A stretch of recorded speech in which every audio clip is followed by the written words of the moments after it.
What's up, everybody? Welcome to the Marvel Roundtable. On this edition of the Marvel Roundtable, we're going back to Disney Plus and introducing a relatively new superhero, not just in the MCU, but also Marvel as well. We're going to take a look at what happens when Kamala Khan gets some intriguing supernatural powers and how, well, I guess Disney Plus does a Marvel show that actually feels like an actual Disney Plus show as we take a look at deep diving into Miss Marvel right here on the Marvel Roundtable.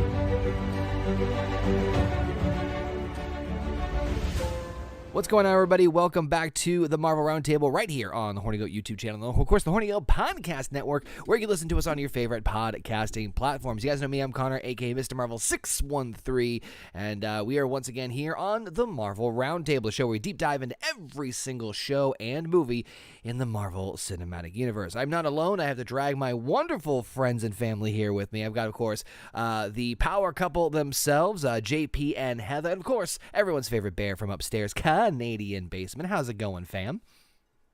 Going well. Wendy got me sick. Oh, Yes, yeah. and she got everybody sick in the house, but it is what it is. I just hope, I don't care about me. I just hope she gets better. She's had a really nasty cough the last few days.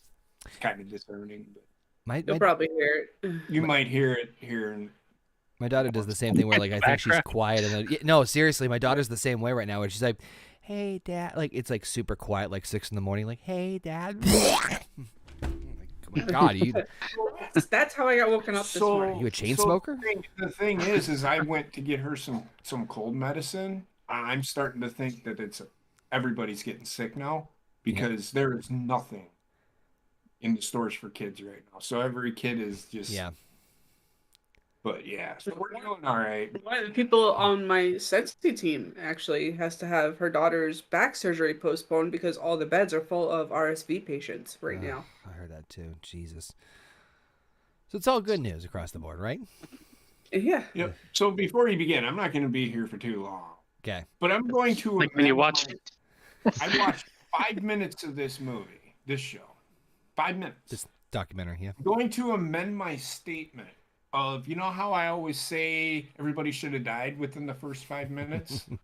I wanted to kill everybody in the show within the first 5 minutes, including myself. So there is what I thought of the show. I'll make sure to put a duly noted on there. How you holding up there, Basement? Not too bad. I'm glad better now that the show's fucking done. Yeah. It's not that bad.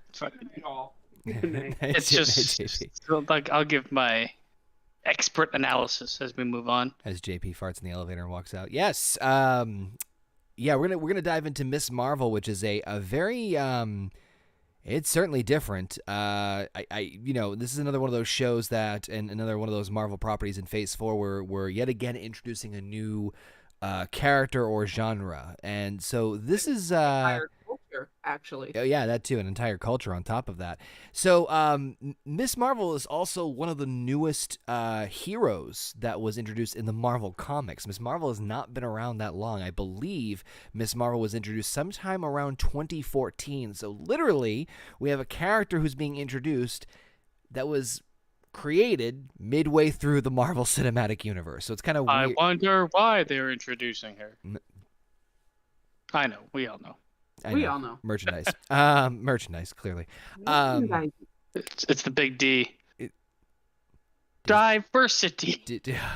I'm like, I'm afraid to ask what that was, but so this is obviously different genre, different character, all that stuff. This is literally, I think in Phase 4 we've had so many. We've introduced Shang-Chi, the Eternals, Moon Knight, and now Miss Marvel. And guess what, folks? This is not going to be the last character that's going to be introduced in the MCU in Phase 4, so which I can't wait to discuss that one. We'll get there when we get there. But first and foremost, we're going to throw it out to Heather and Basement here.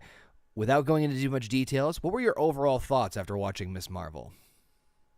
Yeah, Basement, you can start. Oh God. Without going into much details, I don't really. I don't know who this. I know who this show is made for. Mm-hmm. Yeah. But I also don't think it's a very big audience. It's not. Because it's not just young people. It's much more niche than that, and it's not young people. It's like a mix between like anyone between, I guess, 8 to 20 or 16.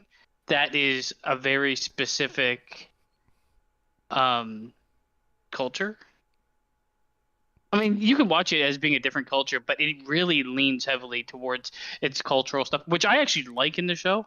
Same. I do too. Yes. But it definitely is one of those that I can see a lot of people like missing the boat on, or missing watching it. I'm not saying, like, honestly, I didn't like this show. I'm just gonna say that right now. It wasn't really my cup of tea, but I'm not gonna hate on it because it's not shit, in my honest opinion. That's pretty much all I can say without going like super deep. We'll get there. I'm gonna agree with Basement. I know this show was not created for my age group. Right. I'm not gonna have that be the determining factor of it being complete shit, because I don't think it was. But I'm gonna amend Basement's age range there. I think this is a show that's more for anybody between 12 and 19. Close. And is a girl. Yes. Yeah. Yeah. Yeah. That's for sure. Yeah. Well, who knows nowadays? Right. But at the end of the day, it's not a terrible show. I know it's not for me. It's just something I will not rewatch again. That's all. Right. I'll appreciate certain aspects of it, and we'll go through those aspects. Absolutely. So I'll be very honest that I think I even said this to you guys. I think you guys were the first ones I said this to, where I'm like, this is clearly not for me. This is clearly not a show that is geared towards 35-year-old overweight, balding, straight white male here. Clearly, I'm not their target audience. So I went into it with relatively low expectations, to be very honest, and especially with the hits and misses we've gotten with Phase 4 so far, I think it was a safe bet to go in with low expectations. That being said, it definitely exceeded those low expectations. I'm not saying it is like the most, wonderful piece of entertainment, but there was a lot that I enjoyed about it, more so than I thought I was going to. Because again, I had this preconceived notion that it was like Lizzie McGuire meets Marvel. That's kind of the way I thought it was. That's the way the trailers presented it to be. Like, it was going to be like, oh man, what's Kamala gonna do with all these wacky powers and the boy she likes? Like, it's exactly how it was presented in the little preview. Yeah. And it's not that. Yes, there is that in there, but it's not the focus. It takes a right turn pretty heavily halfway through, where it's like, I'm not a huge fan of that part. It's really the only first 2 episodes that are like that, and the rest of it's more mature. Right. Well, yeah. I like I said, I without making sure that I'm saying like it's the greatest thing ever that Marvel's done. It's not. But I, in my opinion, considering I was like, this is not going to be for me. This is going to be paint by numbers. There was aspects of it that I actually was like, oh, this is actually better than I expected it to be. But there's plenty to pick apart. This is what the Marvel Roundtable does. There's plenty to pick apart. So there's really not much to talk about in terms of the pre-production side of things. There was discussions back in August of 2019, or actually even May of 2018, that a lot of people, especially Kevin Feige, were looking to push Miss Marvel to come into the MCU, especially since they were going to introduce Captain Marvel into its own movie in 2019, which we all remember. I was going to say we all remember that movie, but Basement didn't fucking finish Still hasn't watching finished watching it. Which, I remember the first 10 minutes. Dude, you're good. You're fine. So the only it kind of goes on to detail about saying how they started development on a Miss Marvel TV series for Disney Plus, and how they were kind of getting together for both the writers and the director. The main thing I wanted to mention here, and this is another I think a big plus, is Aman Vellani, who plays Kamala Khan, is a absolute diehard nerd when it comes to the MCU. So, just to give you an example and an idea, in the Marvel Comics, right, the main universe is known as 616. So, in the multiverse, the main universe is 616. And diehard Marvel fans, never met one, refer to the MCU's universe as Universe 199999. It's a stupid, nerdy thing. Just hear me out. So Aman Vellani was interviewed for like the red carpet event. They're like, so do you think you're gonna be, do you think there's gonna be some craziness in the 616 universe? She goes, no, it's not that. It's the 199999. And like the internet fucking blew up because you're like, oh, she knows what the fuck she's talking about. She's one of us. Yeah. I think that's just another fantastic little caveat that just adds on top of that. I think this is Aman's first. I think it's her major breakthrough role. Yeah, I was gonna say I don't think she's been in much else. She did a little bit of. I guess she did like an independent film, back in 2021. But like this is like the first like really big thing that she's broken out to. I think she did a freaking pretty damn good job, all things considered. She is one of the best things in this show. Yeah. If you didn't have her, the show would not work, and it's proven with Captain Marvel. I kind of wish, especially for these like younger, when they get the younger heroes, they've been around long enough to kind of like have experienced all the MCU stuff right on film as well. I kind of wish they gravitated to people that were in love with the source material more, or at least willing to expose themselves to it. I hate when I hear an actor is like, "Oh, I got cast to play whatever the role is." It's like I don't really know the source material. I've read the script.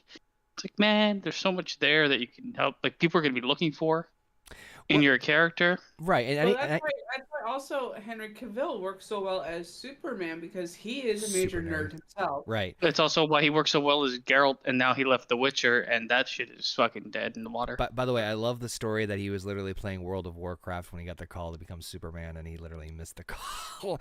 I just thought it was fucking hilarious. But no, I agree with the sentiments of Basement of like, you look at the MCU and not everybody, obviously, but you have a lot of big name players as far as actors and actresses for the most part. There's a couple of in between up until this point. Introducing fresh new blood in terms of new actors or actresses or directors that people may not be well aware of on a major scale, I think can be very intriguing and something different and new. I never fucking heard of Tom Holland before he took over the role of Spider-Man, but especially, I know we have different opinions of No Way Home and whatnot, but I still think he knocked it fucking out of the park in all of his roles as Spider-Man. Who ever heard of Spider-Man? If you listen to him in his fucking interviews outside of fucking movies, yeah, he's fucking Peter Parker. Right. I was about to say, like, who ever heard of Benedict Cumberbatch? But in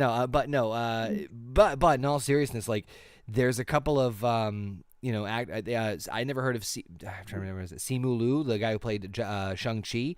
Fucking incredible. Like, I think Kamala Khan does a better job just because she has more to do. Yeah. I like character-wise. Simu Liu is like he's half a character.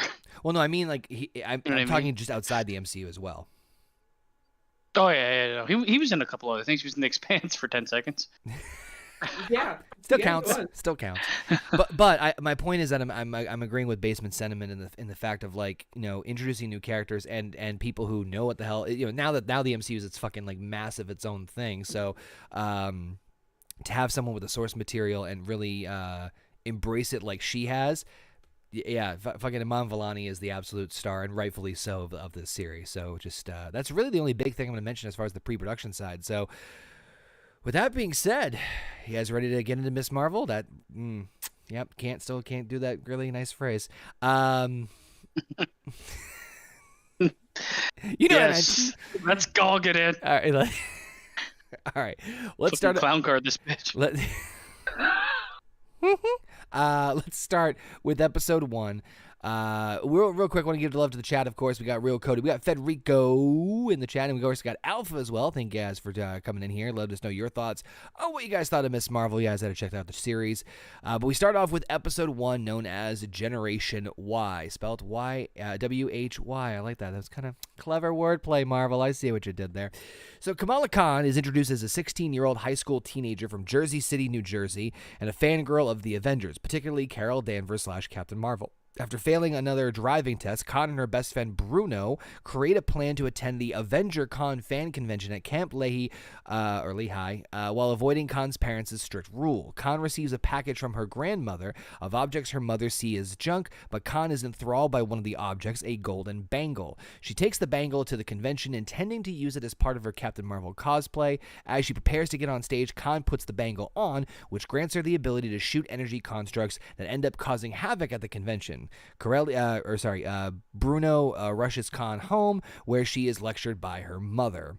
In the mid-credit scene, we do see the Department of Damage Control watch a video of Con's incident at the Avenger Con. So this obviously we're right off the bat, with like just setting up everything as far as what's going on, the ground rules, blah blah blah. You know, we were mentioning earlier about the idea. I was saying how, like, it was advertised like Lizzie McGuire-esque, and you know, we said that was like that for a couple episodes. I did kind of like the animation style with like the drawings and stuff at the beginning. I thought that was kind of cool, at least for like the one-off moment. Yeah. So much of it going on in the background that it actually took attention away from what was actually happening within the scene with the characters. I meant just the very beginning part where they're like showcasing like her family. Yeah, the opening part, yeah, that's fine. But carrying it through the entire episode and having little animations pop up everywhere behind her. Yeah, that I know. I liked it when it was like when they use it in like the text message scenes. But like I know because we watched the first episode together, me and Heather. There was a part where she's riding her bike, and they're talking, and it's like they're on the very low in the foreground, and like the background is huge, and it's a bunch of paintings going through, and I'm like, man, I don't even know what the fuck that picture said. Like I have no idea what it was that was spoken during that time frame. One thing I wanted to mention, because it's something I didn't really think of until you started talking about this show. In the first episode, this is like a blipless world. Yeah. Which I kind of think that's a misstep. Like they don't refer to it in any way. You've got the youth here. Yeah. You've got the youth here that would have been impacted heavily, and it would definitely be part of their life. It's a whole family, and she's like, "Yeah, we're Punjabi. We roll deep." I'm like, "You got fucking 500 people in your family, and none of them disappeared." We roll deep. Actual line in the show, dude. I know. It's just funny when it's said so fucking straight faced by a white guy. But that, like, I mean, it's odd to me that they didn't include it in this. It's one of my biggest pet peeves about anything post Endgame, and I'll get on this. It's the same thing I've said before in other shows we've done. A lot of the other shows refer to it at least. It never mentions it once. Hell, fucking. And she's a huge fan. Yep. There are zero implications. They mention Thanos. Yeah, and she's in love with a character that is literally has the least amount of screen time in the whole universe. Yeah, that's the other part that I was a little confused about. I mean, I get they're taking right out of the comics with Miss Marvel being the fan of Captain Marvel, but in the MCU, it's a little bit of a head tilt because it's like Captain Marvel has not been on Earth much. They make a point to say. And the only thing she can refer to is the one instance of her breaking the Thanos ship. That's all she says, and from then on, she's like, "Oh my god." But I agree. Because wasn't her whole existence in the 80s? Like this was the point the first episode, I was immediately like, what the why would you be a fan of hers? But Oh, trust me. you can be a fan of whoever you want, I guess. So, and the other thing to note too is, and we'll get into this with the bangle and the powers and stuff. This is once again Marvel taking a pivot and a deviation from the source material, because in the comics, Miss Marvel is an Inhuman that comes from a Terrigen mist. So in the comics, the Inhumans release there's a Terrigen mist that basically creates Inhumans, which basically think of like mutants on Wish.com that create different powers in different people. And clearly Marvel, the MCU, hates the Inhumans between Black Bolt dying and Miss Marvel just not becoming an Inhuman. It's because they're going to go with the mutant angle for fucking spoilers. They can't have. I'm just kidding. Yeah, we're gonna get there. But yeah, you're right. Yeah, that's exactly why. Which we'll get into when we get to the last episode. But I am all in favor of that for many reasons. We'll talk about that. But yeah, I talk about like this definitely felt like, this is why I'm like, oh, this is definitely a Disney show, because like it had like the Disney tropes, like fucking like how like the special or the way it was presented, whatnot. I don't give a shit. I think the family's fucking hilarious. Oh God, yes. Okay, one thing if you haven't seen the show, there's not a real person in the show. They're all like characters things, right? So as soon as you accept that, all the characters are fun. I I will give credit where credit is due in this show. They don't make all the men bumbling idiots. Yes. Yep. I really enjoyed that, and they don't make all the characters seem relatively fleshed out enough so that I enjoy all of them. At least the ones that are on screen for enough time to be there. And it's like, I'm like, how can you make a show like this and have so many fucking other places where they're carbon cutouts? And we just watched fucking Doctor Strange, and America Chavez is not even a human being. She's nothing. Yet she's a star. And here you can have. I feel like yes, they're characters, but you know what? There's still somebody you can bump into on the fucking street. Man, I had more attachment to her brother, who has less screen time than America Chavez in her own movie. Yeah. Come on, man. So this goes back to why I wanted to do this series here on the channel in the first place, is because it is fascinating how Marvel can do some amazing things when done right, and then just not. I also think they really heavily there's art direction in the show that I think is actually very good. I'm not gonna CGI. I think is shit all around, but they don't use it too much until the end of this one. But as we go through the episodes, I have really the art direction, the coloring and stuff in this is actually very good. Yep. Yeah.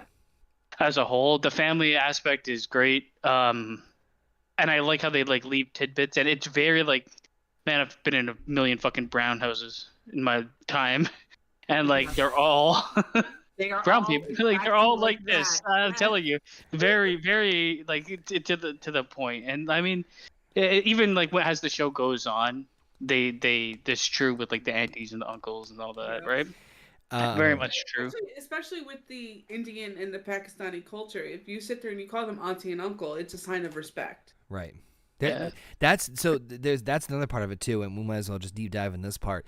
I knew little to nothing about the Pakistani Indian culture. I mean, I knew a very, very, very minute detail, and as we get into the show, they do a pretty damn good job of not only educating / teaching people who know nothing about the culture a little bit, and but they do it in a way, in my opinion, that is relatively well balanced without going too. They're very delicate with certain things. It's a very Disney-fied version of a Pakistani household, right? And the thing when the things they do are right, but obviously they're not there to show the bad side of the household. Right. Yeah.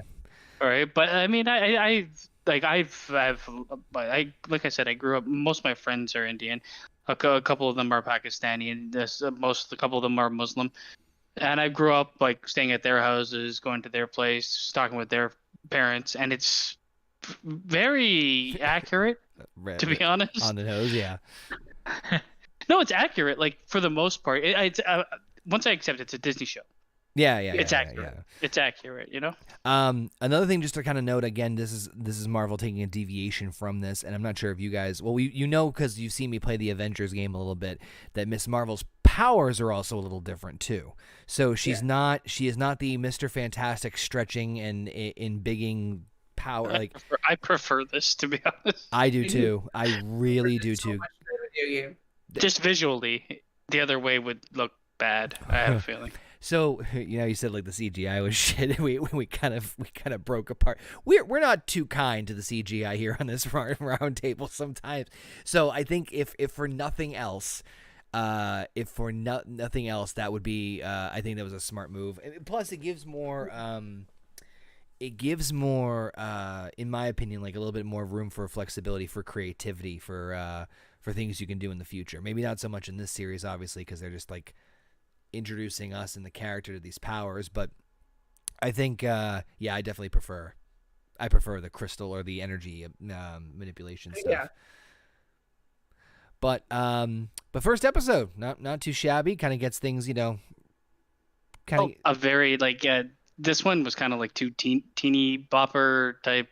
I was like very worried it was going to go the school angle and the unrequited love of like the white kid. I can't remember his name. Bruno. Was in the yeah. I was Brian. What's that? Did you say Brian? No, I said Bruno. We don't talk about Bruno. No, I had after the first episode, I had the same trepidatious kind of thoughts going into episode 2. It's like, oh my god, she's too bubbly. She's way too fucking bubbly for me. And I think like with Kamala Khan, she really sticks the fun aspect of the show. Mm-hmm. Struggles a bit more with the serious aspect, and that just might be because she's the first time. So young and so bubbly. Yeah. Well, it's not her first acting gig, but she's relatively new to the game. She doesn't have the range of a Tom Holland. Let's just say that. No, not yet. Yeah, I was gonna say not yet. I Tom Holland's had a lot of acting gigs. I was about to say, that's different. So anyway, we move on to episode number 2, which is just called Crushed. So Kamala Khan begins training to control her powers with the help of Bruno, who deduces that the bangle activated Khan's powers, which came from within her. Dissatisfied with the male-dominated leadership of their mosque board, Khan's friend Nakia decides to stand for elections. Khan, Bruno, and Nakia attend a party organized by Zoe Zimmer, where they meet Kamran, a new British Pakistani senior at school. The party is cut short by the police, but Khan manages to make friends with Kamran. Sorry, I'm losing my track here with all these freaking notes. Bruno becomes frustrated when Khan, infatuated with Kamran, chooses to spend time with him instead of training. After having a vision of a mysterious woman and blacking out during family dinner, Kamala Khan asks her grandmother Sana and Muniba, I hope I'm saying these names right, I'm sorry, about Khan's great-grandmother Aisha, the original owner of the bangle, but both dismiss her. Yusuf says that young Sana had lost her way in the violence of the partition of India, but was able to find her father almost mysteriously. After questioning Zimmer about her savior at AvengerCon, the Department of Damage Control agents order a sweep around the tri-state area targeting South Asian communities. At the annual Eid al-Adha, I'm sorry if I'm getting these wrong, I'm sure I'm going to butcher these names, so I apologize. After the Eid al-Adha celebration, a young boy slips from a balcony and almost falls before Khan rescues him using her powers. She momentarily falters after having another vision of the woman, but Khan is then followed by the DODC drones and agents led by an agent who attempts to apprehend her, but Kamran helps her escape in his car and introduces Khan to his mother, the woman in her visions. Whew! Talk about fucking exposition in this one. That was everything unloaded, like right in your face, right the fuck away. Yeah, I remember when I was watching this one, I was just like, fucking hell, like I felt like I needed to take notes just to like casually enjoy it, let alone fucking review it. Yeah, exactly. I mean, this episode, as I said, by the time they got to that point of her being more about the training of her powers and the flashback and hearing about the partition and where the Bengals' origins were, I warmed up a bit more to the show. Right. So it's like, okay, thank God it's not going to all be high school. Almost like it doesn't need 6 episodes to get there. Exactly. Marvel. Yes. Yeah. Exactly. I mean, it got to the point right away, and it put her in that spot of, oh shit, I'm gonna be finding out more about myself and my family than I ever thought I would. And it's I only the second episode. Mhm. I know it's like paint by numbers to see like these people that get superheroes try out their powers and try to hone their skills, but it's so needed in my mind. Like skipping it over or not doing it is such a misstep for me because you can't just automatically be great at everything. So I love the fact that she struggled with it. Yeah, it's a montage, but I'd rather have a montage than nothing And at all. nothing. So I did enjoy that part of it. Um, Plus, it fits in the mind with the character too, that she's a fucking high school kid, like she's 16, and Yeah. it's like fucking you know. So I'm right there with you. As much as like a lot of like we got a lot, we did get a lot. It's funny when I remember Heather was kind of messaging me when she was starting to watch, and she basically insinuated that she was like groaning a little bit at the first, and I'm like, heads up, it's paced a little bit like Moon Knight, but I will say that they give a lot more in this show than they did at Moon Knight at this point in time.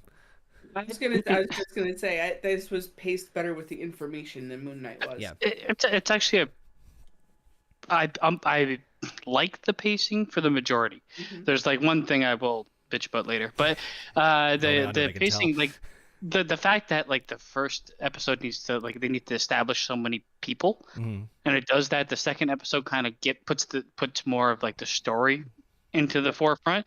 It's at this point I was like, you know what, maybe I do have a chance to continue and finish this show. Yeah. So like, good on them for the way that they handled that. I was like, as soon as I saw fucking Kamran do an 850 off the top rope, I was like, this guy's gonna be a bad guy, isn't he? Making in 2K22. I didn't know how to feel about Cameron at first. I knew it was either going to be like he's either I thought honestly it might have been like a classic trope of like I gotta like I'm gonna go out on the date with the boy, but this stuff's happening. I gotta like I almost felt like it was gonna be like Spider-Man-esque with Mary Jane at first. You know what I mean? Like where like You're trying to balance romance, life, and zero. I was a little so despite that like they went a little bit more of like, oh, he's part of whatever's. I didn't mind that so much because for some reason I had this weird conditioning in my head that I thought they were gonna go the route of Spider-Man with the love interest. So I'm kinda just because at this point kind of okay with it. It's later on I have a little bit of problem with it, but which we'll get into the bit. The idea of so Department of Damage Control. What the fuck is up? Stick up their asses. I fucking hated. This is one thing I hated about this show. Like it almost felt extremely. I was thinking about this like when preparing for tonight. They're almost not needed at all. No, they're not. They weren't needed for Spider-Man either, in my opinion. They're like this is the thing that really it pissed me off about the show because first of all they were lame ass fucking stand-in villains. Second of all, it's like, do you really have to like put the extra sauce on top of them being racist-esque? Well, that was yeah. like, oh my god, man, well- really? I think the show could have gone on without that. I know. It's just Or just such a- they have no character except They don't. I would have preferred personally, A, that it was Sword and not Department of Damage Control. B, you didn't need a fucking army. You didn't need all these fucking people. Like I felt like it was like fucking like S.H.I.E.L.D. And it's Department of Damage Control. It's not like if you're gonna tell that story about like having, I get where Basement's coming from, where it's like, oh, you don't even need like like evil like corporation on top or evil like organization. I agree, but if you're gonna go that route, like they didn't. I feel like they put like they like, oh, let's take this small little thing and fucking shove it into 10th gear. Like I felt like it was way too much. And like almost unnecessary. Like it's fine if you have like Sword looking for her, right? You don't need to go like. I would have preferred because the one thing that the show does really well and why I think I like it more than I would have is it's small scale. Yeah. Yeah. Yeah. Then you have this fucking army coming that's my after point, her. yes. It just doesn't fit. The characters I don't like. They're meant to not be liked, but they're so blatantly underwritten. She's just, oh, stop at nothing because I'm vaguely racist and Yeah, I'm not even like, why am I even in this job? Second, why the fuck do they have like sound weapons or whatever when like Hulk. why don't they yeah, well he's the only person? Well, I mean, it's the best way to neutralize somebody without using bullets or anything like that. Yeah. In time where the fucking police are using bullets. Right beside them, like, and you have these guys with these sound weapons, and there's okay, we'll get to it, but there is like, I'm really curious how strong these fucking things are, because in some cases they just knock people down. They first introduced it with Hulk. No, I know, but like in some cases, like this assault rifle version knocks somebody to the floor. In other cases, it blasts through a wall. Yeah. So like, what is there like a fucking setting on it, or like is it just? Oh shit! Tom put it. I know they're using it so that they don't have to use bullets in this fucking show. Then they end up using bullets anyway. And it just makes damage control look like a bunch of fucking dweebs. Well, that was my big point. Is like the Department of Damage Control worked in Spider-Man, Homecoming. Because it fit with the story you're telling of fucking Toombs being a former, like it fit. Yeah. It made sense. They're like, this doesn't. They just get like a video online. It's like time to assemble. And can we also just talk about the fact that they got the whitest woman on the fucking planet and gave her the most Indian name they could possibly think of with Deaver?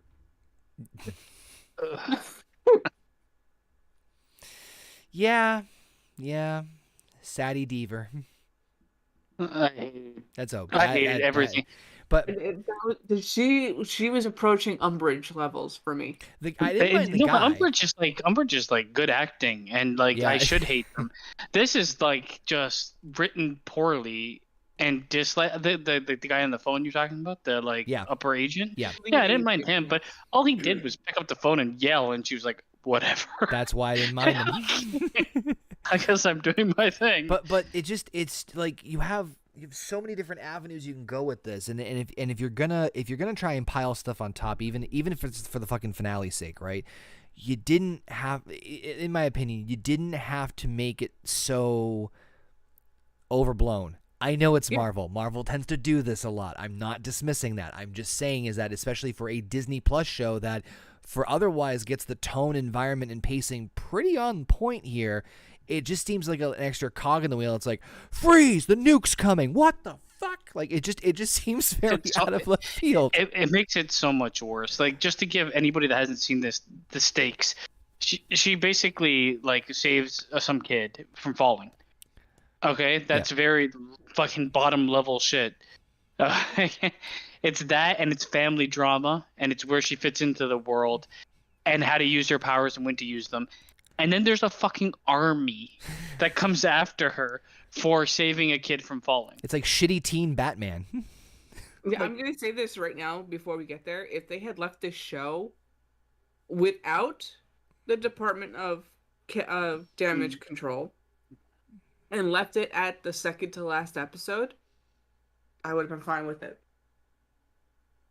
I actually agree with that much more. I'm trying to remember what happens in the second last episode. So the second last episode is the okay.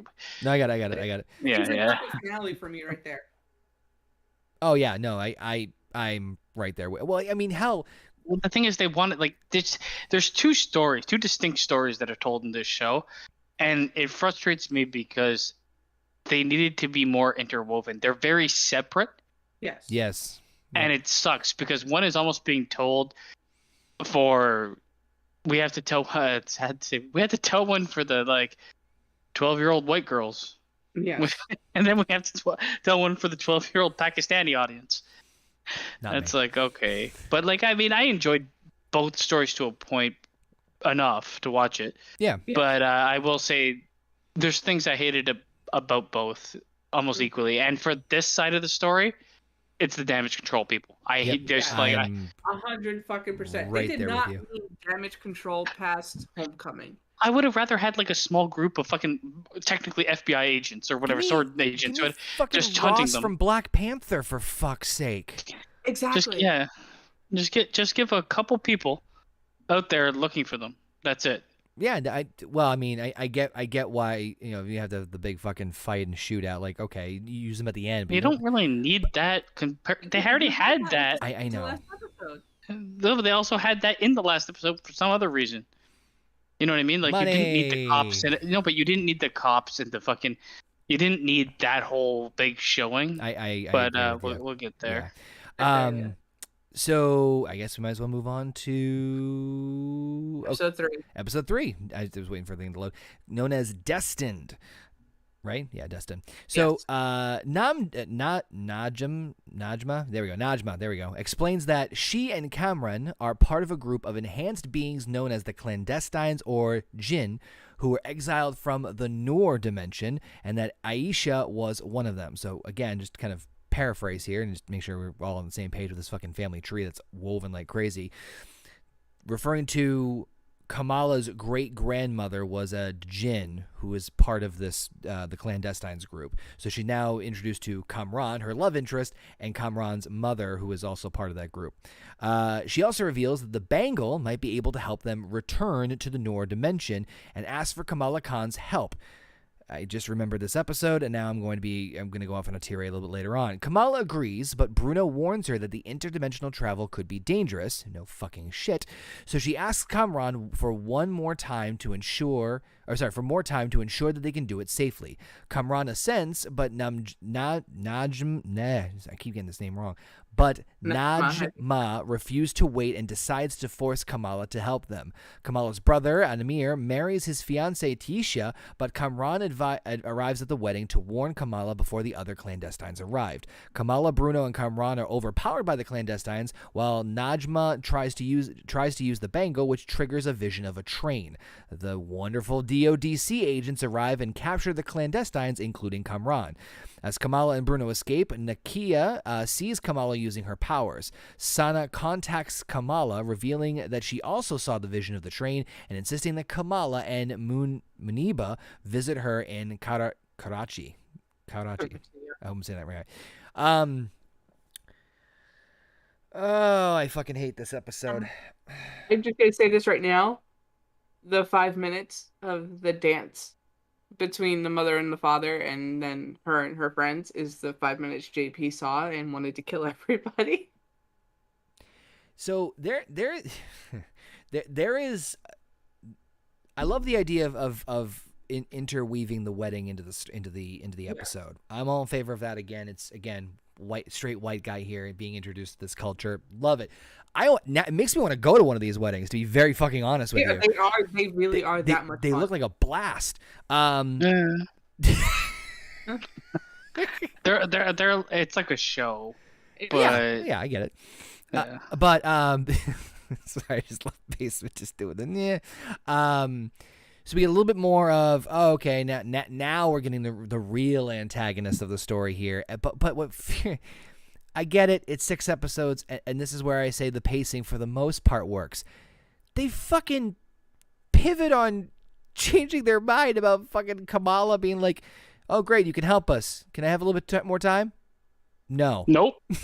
That pissed me the fuck off. That's They went from 0 to 100 over. Like, I mean, it does. An episode. In a villain mind, it doesn't even make fucking sense. Yes. Because they would have gotten what they wanted if they just were like, why did it have to? Did it have to happen in 2 seconds? There was no reason. Yeah. Behind, and he's like, well, she just needs more time. Like, no, we waited long enough. Well, we waited. What the fuck? That's literally their reason. They waited long enough. Is we have no more time, bitch. You've been there since 1940 fucking 2. What do you mean there's no time? This is the other side of the coin for me. I really did not like this villain troop. Me personally, no, I did not like it. Well, the thing is, they start off like all of their characters change because they're all faking everything. The guy shows up and he's like, "Oh, he likes all of the things that he picks the weirdest things from the human culture to like or whatever." And he's like, "Oh, that's an opinion." The next fucking 18 times we see this guy, he doesn't speak. He just his tongue is out of his mouth and he's like slobbering to beat someone to death. He's like, what the fuck? I hated him the most. So what's really even more infuriating about this for me anyway is the fact that I'm pretty sure the next episode we get a pretty crystal clear idea as to why Kamala can't help them. I would have much rather preferred Kamala find that out first, tells them why she can't help them. There's your fucking conflict. You don't need to fucking force this. Like, one episode off. They were one fucking episode off. It's just literally flipping. Like it was right fucking there. Like you didn't have to. You literally did not have to have that happen at this point in time. You could have easily had this like, oh, and then she goes to Karachi, then she discovers why she can't help them, and just fucking. I made the villains. I'm gonna say, the villains in this are not. They're terribly written. Yeah, they're probably the biggest chink in this whole thing. They are. Oh, 100%. I did. With this whole thing, it's just you get this episode, and just one thing that I want to talk about from the episode before is how the fuck does Bruno have technology to scan? Oh, yeah. Bruno is and track the power. It's ridiculous. Through her body using a fucking iPad. Yeah, the amount of and this is where you could easily add, ever since the aliens attacked. Yeah. You know? Just like the small little tidbits that could just fix the nagging terribleness of being like, I'm just going to have to assume this 16-year-old kid is the smartest fucking human being alive. With all the technology in the world, and fucking Tony. With all the technology in the world, with no family, he runs a fucking convenience shop that he also affords to live above while going to school and learning every fucking thing in the fucking universe. He is not a character that could ever exist. He is like that. I hated him.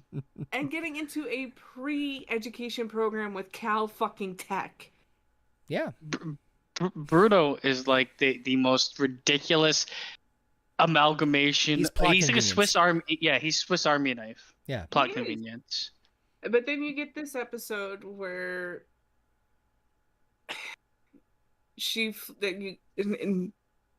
Najimi flips on a fucking dime and gives her son the evil eye. No, we need to fucking do it now. This is not your home, so you can't be in love with her, and we are going the fuck home. Come on back. Go up there. No, go up there. This was the downward slope before we get back up again, because the next episode doesn't fucking help it, in my opinion. By the way... No, I actually liked the first two... the first two episodes, even though they were, like, establishing, I kind of liked them more than some things that happen in the rest of the episodes. There's some good in the rest, but... There is some good, yes. Absolutely. By the way... However... there's just... They had the pacing down great. And then they were like, okay, fast forward. They slow down and they fast forward through like very weird. They try to fit too much in this 6 episode show. Is puberty incarnate. It doesn't know what to do and what it wants to do. Well, they needed to drop. In all honesty, they need to drop the fucking, what is it, DOD or the department? Yeah, they need to drop them entirely. If they did, they'd have more time for this to build. And also, like, I hate the fact that they're like a group of like 5 people, where there's only one that's actually a character. Yeah. Yep. I guess her and Cameron. There's only 2. The rest are like. You could have switched out some of the other people's voices and nobody would have given a fucking fucking notice. One thing I did want to bring up too that I forgot to mention before was Nakia, which is Kamala's friend from the synagogue and from the mosque. I kind of, she did the side story where she's basically running for being the president, I want to say, of the I think she's being a board member because they're all male. Okay, yeah. I understand what they're trying to do there. Again, wink, wink. Yeah. But I think I kind of enjoyed it. It wasn't like overly over the top, shove it down your throat. Yeah, that's the thing. The things that you might think, and this is what I was worried about the show doing, being like super ham-fisted with a lot of its like topics. it actually treads pretty well Yeah. with Yeah. most of them, Yeah. and therefore there's no way I can hate it Well, for that. for the For those issues that they have a lot of trouble with in other shows. yeah. Right. And so that's why I just wanted to mention that, because like it's again part of the whole like, oh, we got to keep the power secret thing, but it's another aspect of the Pakistani culture. But I really enjoyed the subtlety of it, to the point where it was obviously something like different, like, whoa, a woman's writing for but it wasn't down our fucking throats about it. You know why they won't do that? Because they can't portray that culture poorly. There you I'm telling you, like they're really delicate with this, because they want to appease both people of that culture and I mean, people that are looking for like. But they like this thing. They did it. It's fine by me. right. They do it right, and Yeah. I therefore not It's gonna like. how it should be done in every fucking movie, not just Marvel. Every fucking movie. What's this Yeah. Miss Marvel not There- available in the UK? Sorry. Anyway, go ahead. There's nothing wrong with like trying to do. We're doing what they did. They just did it respectfully enough that I Right. don't have any issue with it Right. whatsoever. It's actually, and the sad part is I have to give it fucking bonus stars because they were able to do that, where it shouldn't even be a fucking issue. But hey, Exactly. Well, Yeah. I was gonna say the only I mean, it's not obviously it's not a oh Jesus, it's not a negative representation of the culture, but that's why I kind of also, and we'll get into it in the next couple episodes, with the partition of India, I was actually kind of like, wow, okay, they're gonna I mean, obviously they Yeah. huh? They kind of went there. Right. It's not well, like they kind of go everywhere. it's like, oh Kinda. man, that's just as bad as that weird German guy with the mustache. It's like, you know what I mean? Like it's that vague, like we can't talk about, like They're what are burning my roses. Who are they? Who are they talking about? No, that some guy must be distracted. They said he's Stalin. That's not. That's not what they. No. That's not what they. That's not where they're going with that. Oh, that's what they meant.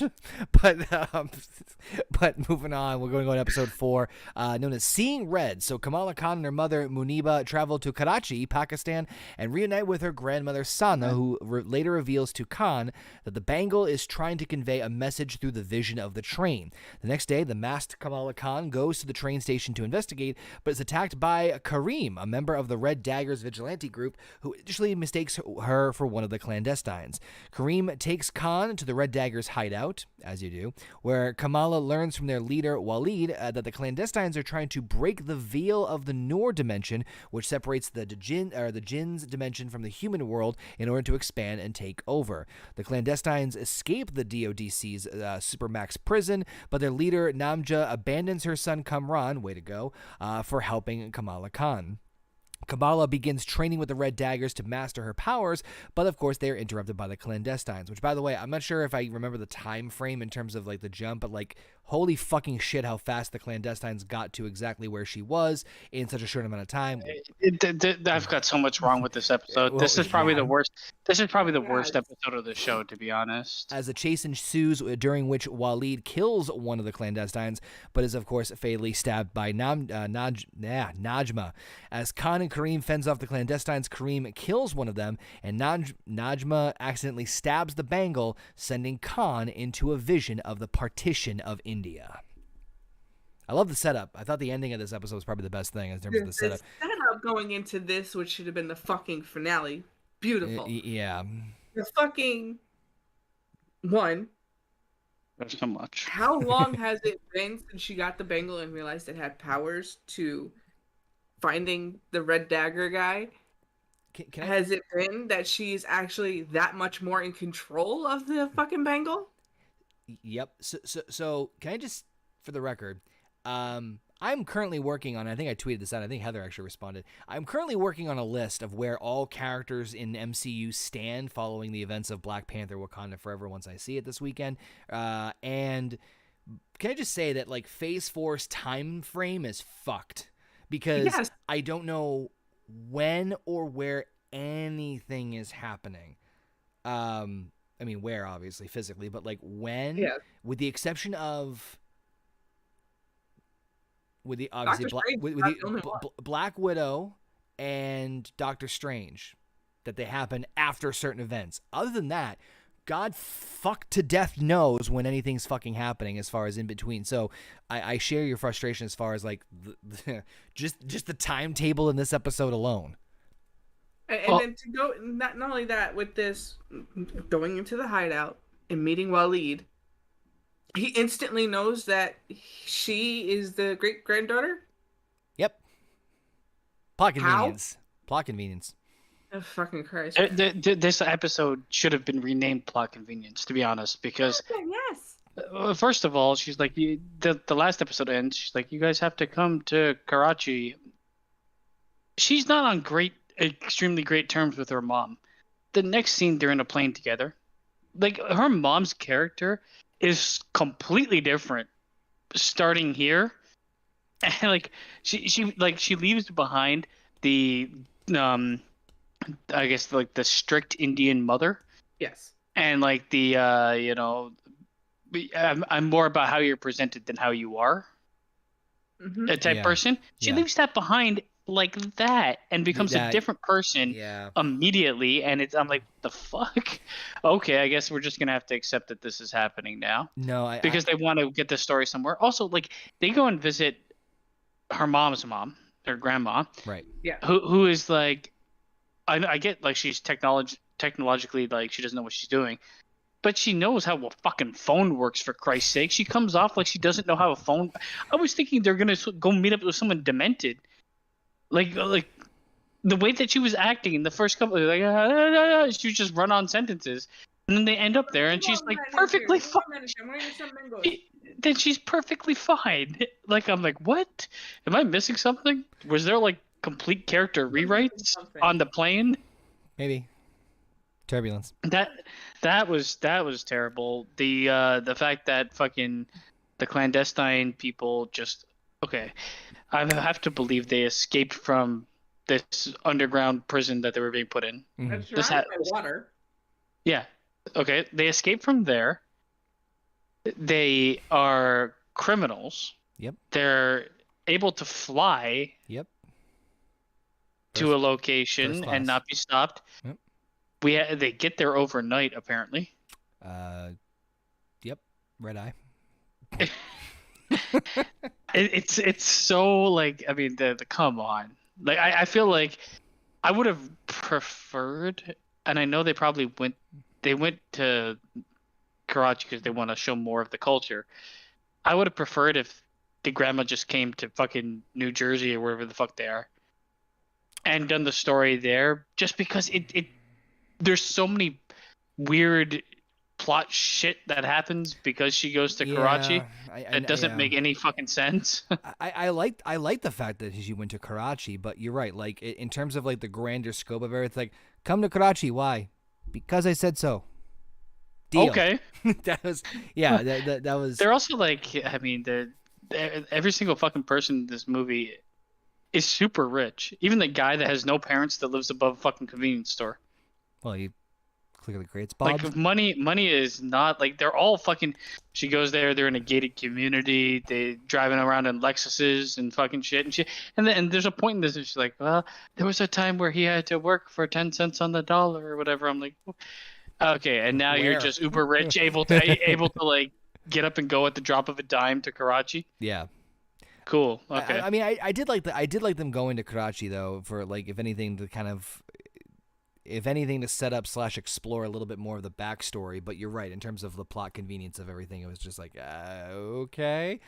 And I love the setting. Like, I mean, like the actual work that they put into like costume design, set design is really good. But some of the best stuff that Marvel's done. Mm-hmm. Which I have to give kudos to. We also have. I have a question about the map though. That Waleed was playing around with. Oh, fuck that thing. How the fuck can somebody who is in our dimension make a map of something that's in another dimension? When towards the end of this episode, no, I'm sorry, towards the end of the next episode, crossing dimensions is not the best of choices. Doesn't make any sense. I mean, the Nord dimension looked like it was just a vague purple thing anyway that they showed. No, in the like map. they have like continents and shit. When they put like Oh, okay. there is like a moment where they put up like a map on our map to see how like they would look. I mean, the only guess I can make is that it's parallel to ours in every. I'm fucking. It looked completely spitballing, different. Obviously. It looked completely all right, different. It was like a bunch of tiny continents or smaller continents. It overlapped with certain borders. Yeah. And then, like, I think you're referring to the thing that just looked like, oh, and these are vines. They come from vines. Maybe that's apparently. what I was thinking. No, of. I'm talking about the one where he moved the magnifying glass where they were, then turned a dial. Oh yeah. Okay, Yeah. yeah. So 20,000 leagues under the sea. So we now have another fucking dimension or plane of existence in the Marvel Cinematic Universe. We have the Nor dimension, which I'll be very honest, I don't want more. I don't want no Nor. No, I don't either. I'm good. Like, we're already gonna go into it when we get to the fucking. I'm actually really looking forward to Quantumania. I'll be very honest with you, but that's a whole another fucking can. I mean, the shit we've talked about with just the quantum realm alone. God knows I'm gonna have a fucking million questions in February when I see that. But I don't see this being a thing after. No, show. I think it's a one and done. I don't think there's much left to explore in terms of that. It was more to get like an idea of where her power, or like who she is or where she comes from. Yeah, and which I'm all in favor of, especially since they're going such a different route with her power origins and so I'm like, okay, like fine, we can deal with this for one series. We had the runaround, the intense chase scene, which was kind of comical for no other reason than the fact that she has like love interest number 3 now hanging around.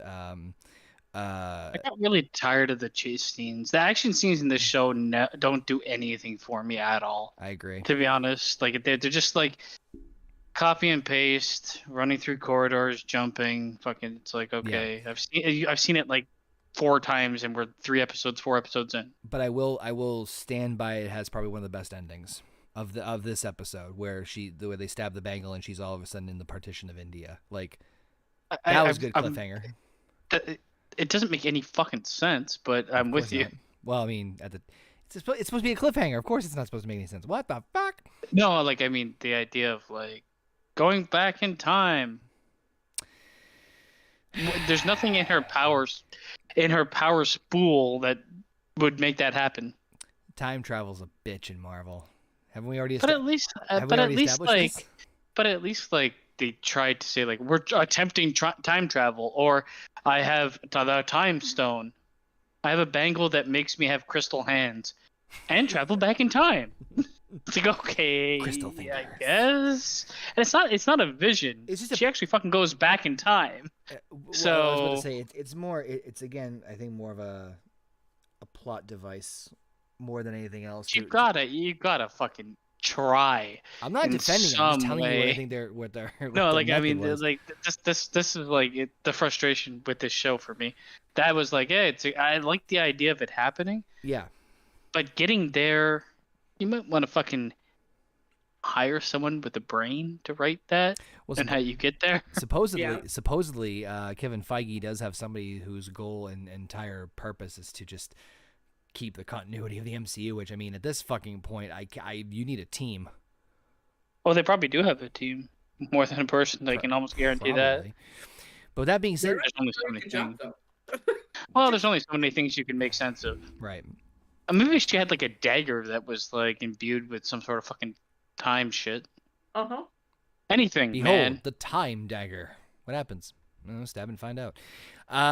Speaking of which, episode 5, Time and Again. Oh, what was that, basically? Nothing. You just frozen time for me. Oh.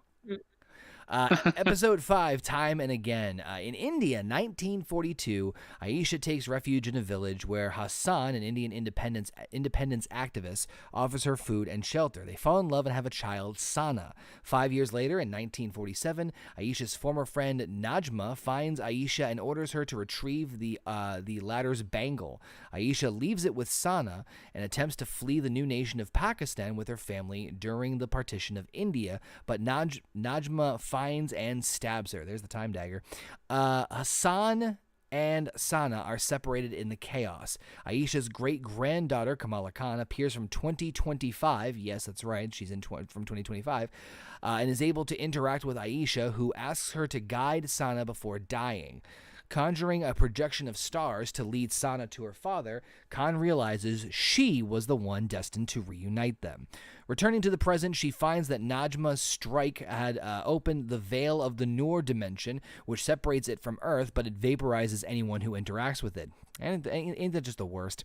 Najma transfers her powers to her son Kamran before sacrificing herself to close the veil. An older Sana and her daughter Muniba find Kamala, and the latter accepts her daughter's powers. Meanwhile, Kamran seeks refuge with Khan's best friend Bruno, but after being attacked by the DODC drone, Kamran destroys it, but the ensuing explosion obliterates the store below them. Okay. So, history lesson. I actually really like the time travel aside. The flashback and setting up the Bengals' origins in that way. I actually really liked it. I don't give a shit. I thought it was kind of. I thought it was like kind of... the whole partition storyline with Aisha and Hassan, I think his name was. Yeah. Yes. Yeah. That whole storyline is actually like, the thing is, I like it. It does take a chunk of time out of the story, which is kind of why I think with how much they have going on in this show, this is like they keep fucking giving the shows that don't need 9 episodes, and the shows that need more 6 episodes. I don't know why. You're just gonna get more. They keep doing. It's so frustrating that they try to cram everything down when they have a lot to tell, and when they have nothing to say, they go forever. Like, it makes no fucking sense. But I did like the storyline of those two and about the bangle. It gives it some credence. The other thing I guess, like, yeah, I know you said like she transfers her powers to Cameron. She didn't have those fucking powers. She couldn't create fucking crystals everywhere.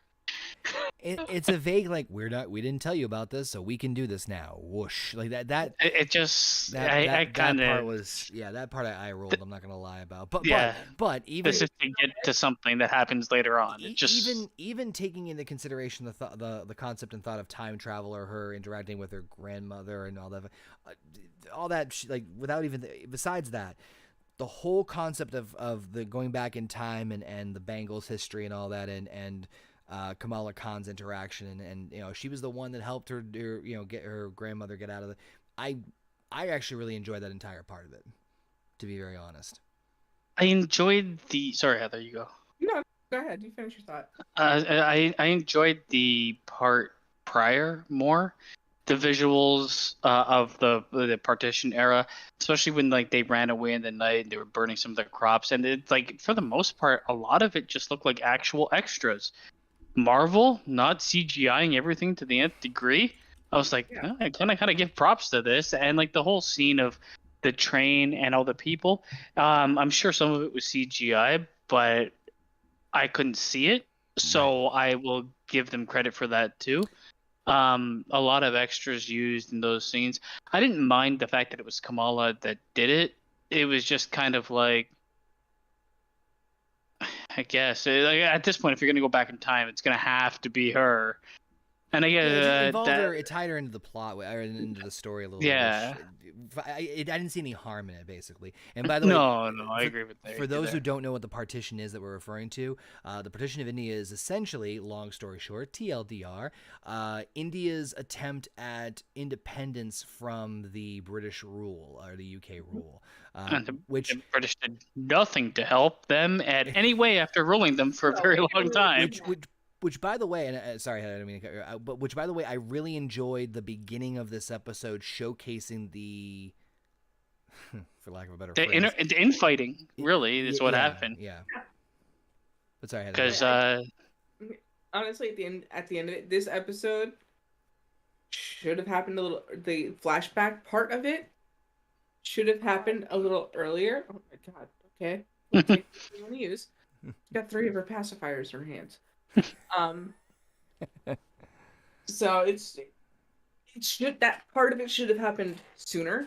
Yeah. In the show, to give you more explanation about not just the great grandmother, but also why the bangle was so important, and more backstory to this Najima and why she is such a crooked bitch.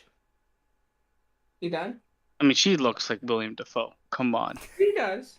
She does. Like, I couldn't stop seeing it after a while. She's a cross between fucking Willem Dafoe and the woman who played Christian in The Expanse. That's some Yes. trick you got there. Your spider sense. Norman's on sabbatical. Sorry, I loved his. I really did enjoy this episode up to the point of her going to her grandmother, her great grandmother, and saying, "No, you need to survive." It's like, no, you know she dies. You already know that this fucking happens. And also, like, I mean, fucking, they show this outward angle of, like, how many people there. She finds everybody like that. I mean, yeah. I get it. I mean, these are nitpicks. So, but I am there with you. It's like, oh man, Najma transfer her power to like Kamran, which I'm just like a world away.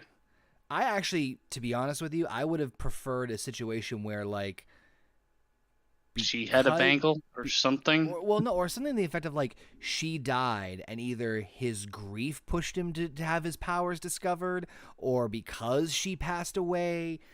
Not like especially because of how this show ends, that would make 1,000% sense. Listen. Or like maybe don't show it there when he's like, my mom's dead, isn't she? Boom, done. Give it to him. Yep. Do like an explosion scene where he gets mad and just fucking like I said payphone. It's fucking 2025 in the MCU. Bear with me. Yeah. You get the idea. Fuck yeah. Fucking Bruno can just make a phone out of fucking toilet paper and toothpicks at this point. So, the ending fucking cracked me up. I don't know about you guys, but I fucking died laughing because it's like, okay, there's a DOC drone, which again, they're just useless. But I just love how like Kamran destroys it, but the ensuing explosion destroys the store underneath. Man, this guy can catch no breaks. And the only thing Bruno can say after that is, you have powers too? Yeah, right? Like, it's like, not like, oh, fucking... I guess my life is over. Like, Jesus Christ. I just thought it was something. But I think episode 5 was my favorite out of the entire series. Like I said at the beginning of this, if they ended it here, this would have been a good season finale. But what about the store? The Marvels. I don't know. No. I mean, episode 5 was...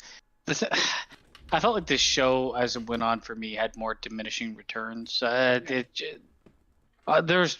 bright spots in episode 5, but there's also spots that I was kind of waiting for her mom to find out, and then it just happens, and it's like, gives a fuck. We'll get there because there's a part of this episode. They really pulled the rug out. So with that being said, episode 6 is known as No Normal. So while Bruno... I'll be right back. You guys continue. Okay. Yeah. While Bruno and Kamran are on the run, DOC agent Sadie Deaver orders the lockdown of Jersey City and wants to find Kamran alive. Meanwhile, Kamala Khan's family are accepting and supportive of her new powers. I am definitely going to be talking about that in a little bit. Nakia informs Kamala Khan of the situation, whereupon Khan puts together her disguise with a gift from her mother, Muniba, and the Red Daggers member Kareem's cloth. Upon finding Bruno and Kamran, Khan asks Kareem for help. Kareem tells her to get Kamran to the docks by midnight so his Red Dagger contacts can sneak him out of the country. They also get support from Nakia, Khan's brother Adamir, and Zoe Zimmer, and devise a plan to stall the DODC agents. Although fellow DODC agent P. Cleary tells him to retreat, Deaver ignores the order and has the high school stormed, where Khan and her friends are hiding. Zoe posts a video on social media in which she begs for help, excuse me, prompting the entire community to gather at the school and demand the DODC leaves the teens alone. Despite the group efforts, the DODC manages to arrest everyone except Khan and Kamran, who then learns of his mother's death and confronts Deaver. When she fires at him, Khan protects him using her powers to fight off the agents and allowing Kamran to escape to the docks. The community shields Khan from the DODC, enabling her to also flee. Deaver is discharged by Clearly for her disobedience, but later Khan becomes a beloved figure in the community and takes the superhero name Miss Marvel, though through her father Yusuf. Kamran reaches Pakistan, where he is taken in by Kareem. A week later, while preparing to leave for Caltech, Bruno explains to Khan that he examined the family DNA to see if Amir may also have powers. He revealed his discovery that she is different from her family and has mutation in her genes. Yeah, exactly. And of course, in the mid-credit scene, we see Kamala Khan and her idol Carol Danvers swap places after the former's bangle emits a differently strange type of glow. Okay, Jesus Christ, where to begin? All right, let's start with the beginning here. Why does the DODC have the ability to fucking lock down Jersey City? I don't know. I really don't know. It makes zero sense, and the fact that even the cops of Jersey City are sitting there. Do you have the authorization to do all this? Like the DODC just sucks all throughout. Like they are just absolutely terrible. I do like when the idea of Kamala Khan's family like accepting her and her powers. I actually really like. It's something extremely different because, like I've said before, and we've said here before about like the typical Disney trope of this show. I actually really like the idea of the family knows the secret. They're in on the secret. They understand what's going on in their powers and stuff. But I did love how like they knew without like what powers? We fucking knew, dude. Like cut the shit. Like, sorry, man. We just tried. It brings it more like down to earth and just something about that was it's different. We don't really see any superheroes. It's usually they're keeping their secret from their parents or keeping the secret from their family or their loved ones. So I kind of like that it went in that direction for that part. I also did like that that Kareem came back because, yeah, of course you're going to use him because he's part of the Red Daggers because he's the only other fucking human on the planet who probably understands what the hell Kamran. Right. So and they have the Red Dagger Society, which is able to help him, and so cool. Okay, that's a bit of a cop out. Fine. The whole high school thing though. I felt like I was watching Home Alone. Thank you. Oh my fucking god. Yes. That's. I mean, just having it end up being. I mean, not even Home Alone. Fucking. Home Alone Spy 3. Kids. It's Home Alone 3, which is one of the worst ones. Yeah, it's fucking the Neighborhood Spy Kids cartoon. It starts out with just Bruno, Kamala, and Cameron, and then it morphs into Nakia. Yep. And then it's Zoe, Amir. and then they're talking over the plan, and then there's the older brother. It's like the fuck. I mean, fuck it. What was the what the fuck? What movie was that? I think it was the Jimmy Neutron movie where they're like, "We're the kids in America. Whoa, we're the kids." Yeah. I mean, that's exactly what it fucking felt like in this part. Exactly what it was. I mean, and she's going over this plan, and they're like, "So we're gonna beat the Department of with softballs." Yep. No, we're gonna distract them. Our real plan is Zoe. And they just leave it there. It's like, some of the plan was kind of clever, but not the whole thing. It was so convoluted. It's like we have to go over here to this part of the school. We have to go over here to this part of the school. Meanwhile, they're talking all of this over with the DODCC standing outside the door. Yeah, it just. Ugh. But yeah, it fucking felt like Home Alone. Can Marvel please stop with the baseball hats? What's wrong with baseball hats? You're not a disguise. Yeah, they are. They disguised Captain America perfectly in broad daylight. I don't even know who this guy is. So I don't know. I'm not sure how much you heard, Basement. We were talking about I heard all of it, and I agree with 99% of it. Like the whole plan was so fucking. It's Home Alone. It's Home Alone 3. But like this is like this is the end result of the DoD being. This is why I was kind of like pissed off. Oh, they have sound guns or whatever. It's so that they can be beat by softballs. Yep. And it's just like how bad. Whoa, we're the kids in America. Like how bad and unthreatening of a villain force are they when they get thwarted by 5 fucking kids? I really hope I don't see the DODC after this, or if they do, their cleanup crew. I don't. Give me fucking Sword. I am fine with Sword at this point. We are going to see them again. They made them this big of a focus for this show. We're going to see them again. It may not be in a movie. It may be in another series. I hated the whole like the last episode, in my opinion, is probably one of the. It's up there with. It's probably the worst. I think up there with number 3. This is why I'm saying the episode before this should have been the fucking season finale. They didn't need this shit. Well, they have to go big, right? Like, but like, they shouldn't. It's like they wrapped up everything in the wrong order. Yes. Yeah. You know what the I mean? things that were more interesting got blown out in a couple episodes. Yeah. Realistically, and like this stupid ass fucking garbage fest was strung along for way too long. Kareem going crazy after learning his mom's dead again should have happened an episode ago or the beginning of this. Just Cameron, really. Cameron, come on. Kareem. I can't keep track. God damn it. I hated his character at this point. I was like, okay, now he's not like at first. I just don't understand. His mom like abandoned him, and he was like, "No, she's coming back for me." I mean, if her character was completely different the whole time that he wasn't here for the first 17 years of his life, then yes, I accept him being that way. Yeah. But there's no way we've seen her. And also, why don't they? I guess they don't age. I don't understand what's going on with the. They don't what? It was explained in episode 3. Oh yeah, they. Everything is very, very slowed down. So she's gonna look 16 years old for the rest of her life. We're the she's kids one of in them. America. Whoa. They should have fucking Tom Holland's it, Jen. Basement, what do you think of the idea of the family knowing about Kamala Khan's powers? I hated the way they did it.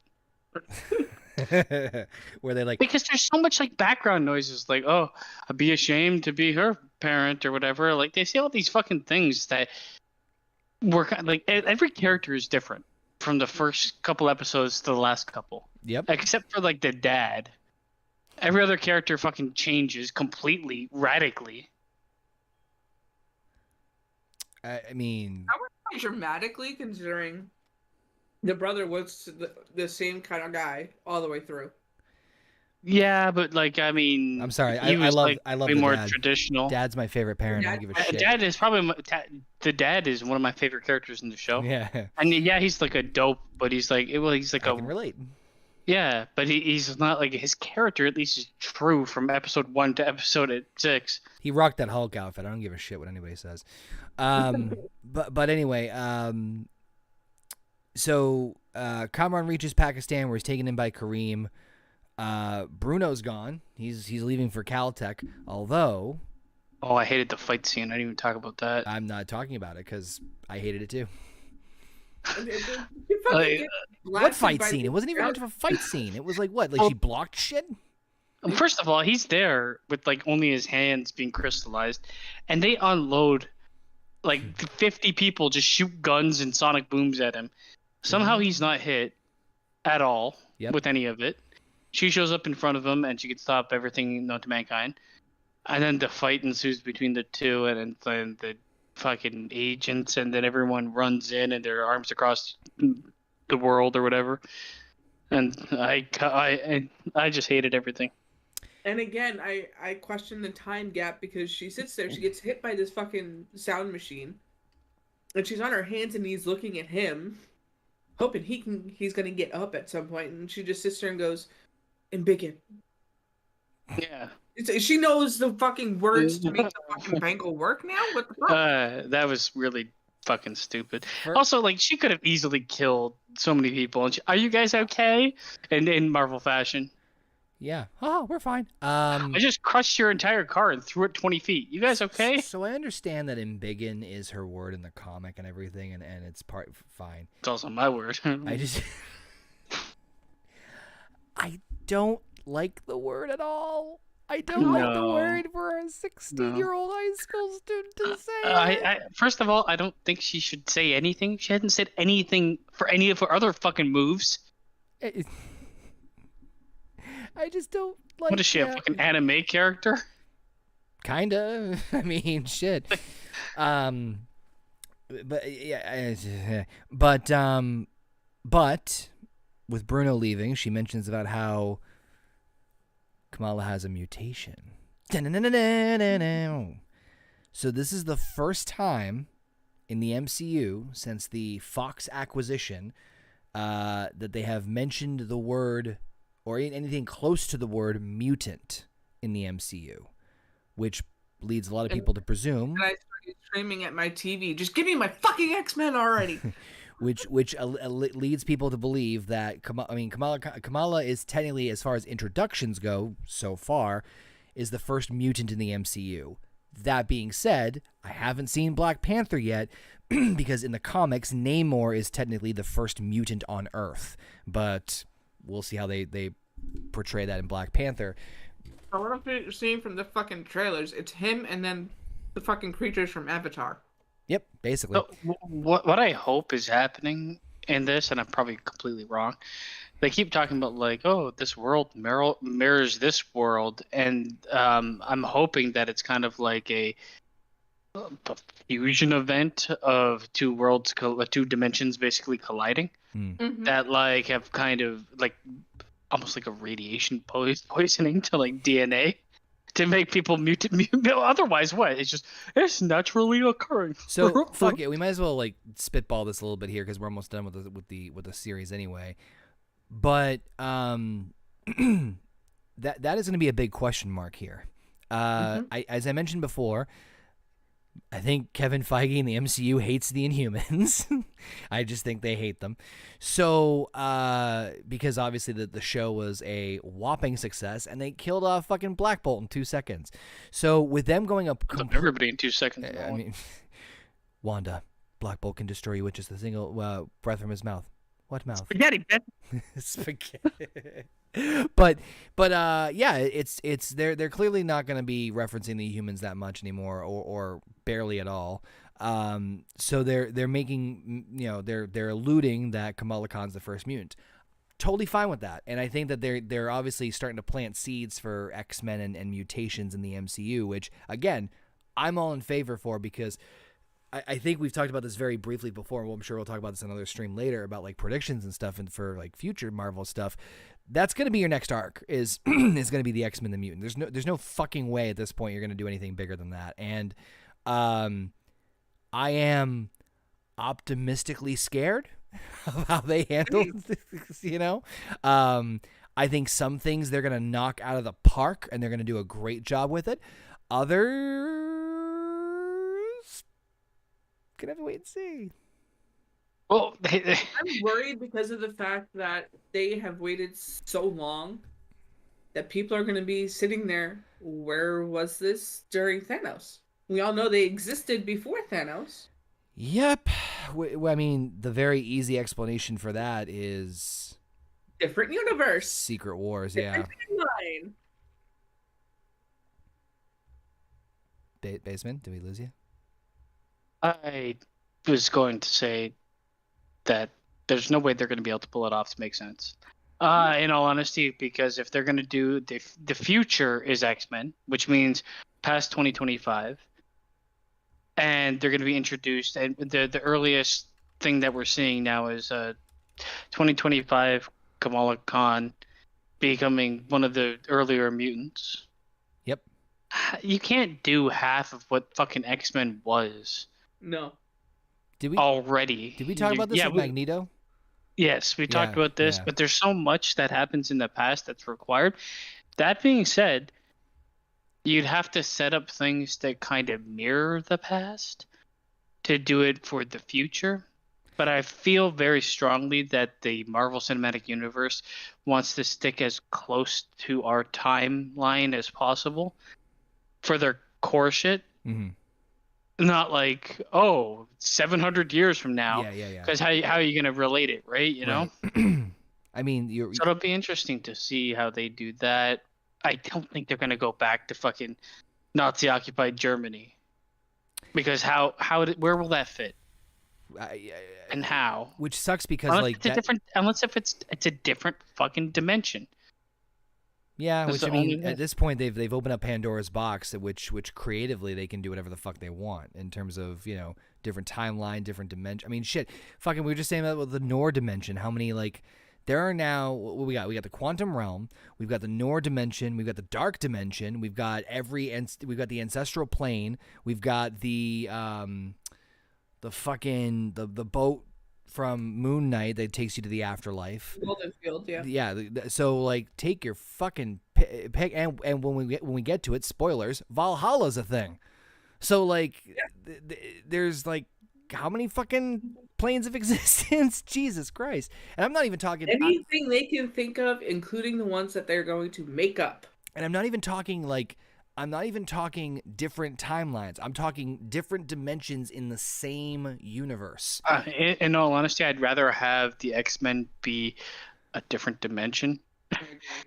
And we can go back in time in that dimension to be whatever. Well, to mirror ours, you know, and then you can have them in 2025 or 2030. You can have them then connect with each other, since interdimensional travel is becoming all the rage. Well, they've clearly established that the other universes at the very least coexist with Spider-Man, because we obviously got the other, you know, the others. And the only thing I'll just say here, because I don't go down too far in this rabbit hole, someone did say that they thought would be a great thing is if the catalyst for bringing in the X-Men from, let's say, a different timeline or a different dimension would be the Fantastic Four.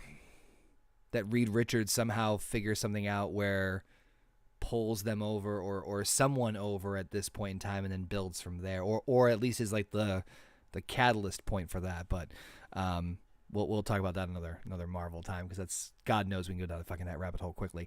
The last thing I was just going to mention, of course, is that wonderful mid-credit scene, which it's terrible. It wasn't needed at all. It's terrible. It's setting up, I guess, the Marvel's movie. Marvels. Yeah. But like, you, in my honest opinion, you take away a character that I actually kind of like and show me a character I don't want to see. Yeah. It's not. Oh no. So they did reveal at Comic-Con that the plot of the Marvels is the fact that Carol Danvers, Miss Marvel, and Photon, who we saw from WandaVision, all switch places randomly, and they have to come together to figure out what the fuck is going on. Which I have that movie sounds so lazy, right? It's such an uphill battle for that movie, in my honest opinion. You're gonna have to come across, like, first of all, they have to fucking get over the hump of them being like brand new introduced superheroes, and I guess it's like girl Avengers kind of thing. Essentially, that's what it's going to be. I mean, this is essentially is the sequel to Captain Marvel, because of the fact that Carol Danvers is now going to be meeting up with the daughter of her best friend. Yeah, it's gonna be awkward. Yeah. What about the parents? What happened to you? Which I will admit was clever foreshadowing that they gave in WandaVision with like her, like you could tell there was a little bit of like animosity there, or some sort of, I'm not the biggest fan of Captain Marvel, whether it could be like, you let my mom die, or you weren't there for, so I mean I give him at least that credit for like, let's plant this emotion over here that we'll revisit, maybe, hopefully, fucking I swear to God, that they revisit Miss Marvel, but in the Marvels. I mean, it just seems like throw a couple ingredients in the pot together and see what happens. Yeah, basically. There's no, like, we've established characters, we're at the base of them. This is what DC did and failed. big time. Yep. So don't do that. Hey, it's in good please. hands now. DC's in good hands now. But aside from that was Miss Marvel. So that happened. So I'm gonna start with Heather first. Heather, your overall thoughts about Miss Marvel, pros, cons, and what would you rate it out of 10?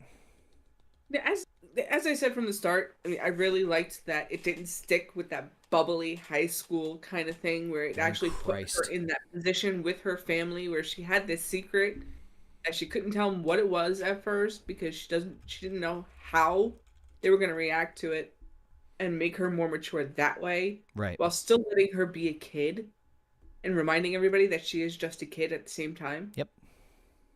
I liked that, but the main bad guy of this fucking series dies before the fucking season finale, and it's because she just walked into the fucking clit of the universe. Yeah, that'll do it to you.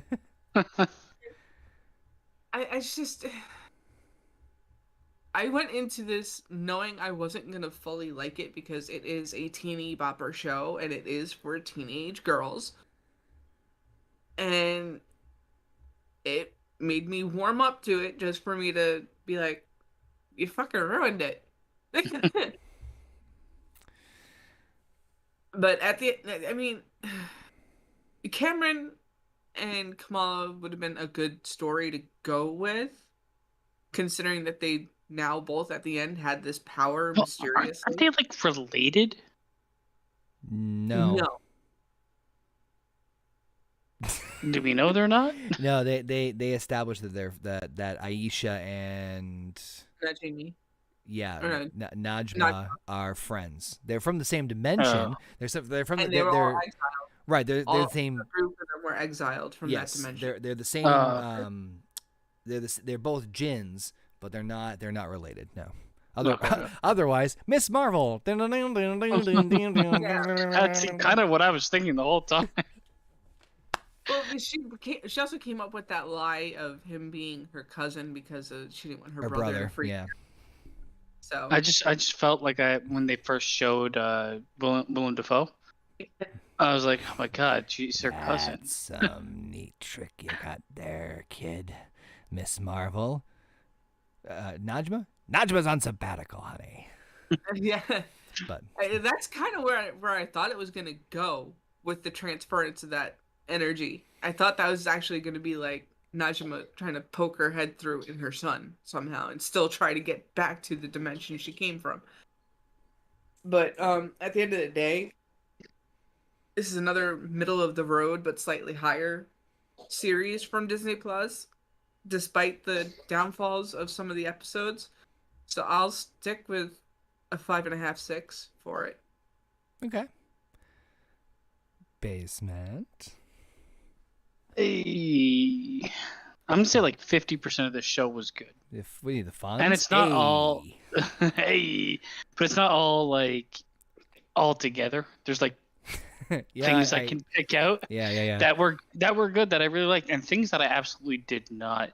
I have to give the show credit for not going down the rabbit hole of.